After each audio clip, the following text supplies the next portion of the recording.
nisa na garin ku yau sai na je, dan ni dai kin shiga raina zuciya ta kin sace. In na zamto wata ke ko ai zara ta ce, kyakkyawa ga tarbiya wallahi ke kan kin dace. Ban jin kunyar na faɗawa kowa kanki na zauci, in na zama yaya gare ki ke ko kanwata ce. Burin kowa ya samo masoyiyar da ta dace, dan ni na tako sa'a sarauniyar yan mata ce. Na zama ango gare ki ke ku amarya ta ce, barjin kunya ta kin ji wallahi ke kyakkyawa ce. Ni in har na rasa ki nutun kai na zai kwanci, in dai magana jari ce to akan ki na susuci.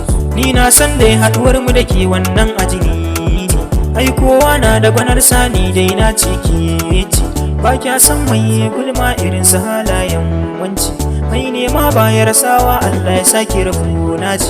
Maiwa ba ta zama dawa magana jari ce, fannin iya soyayya wannan aita daban ce.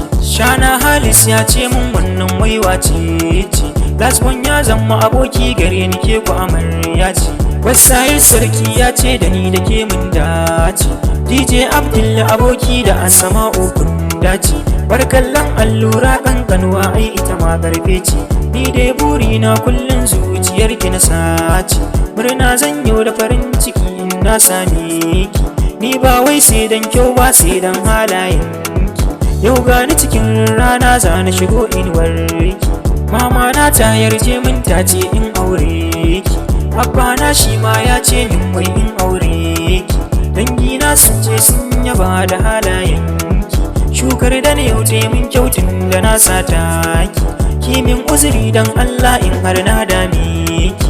So ne ya saka na gare ki nake yawan yin raki, dan Allah bari yin kuka kin ji ki share hawayenki.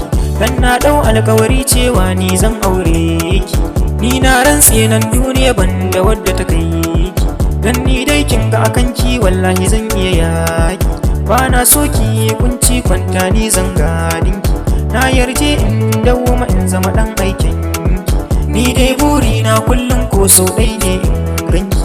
Ba kya damuna kullum zan zama dan aikin ki, addu'a nake kullum auren mu a daura.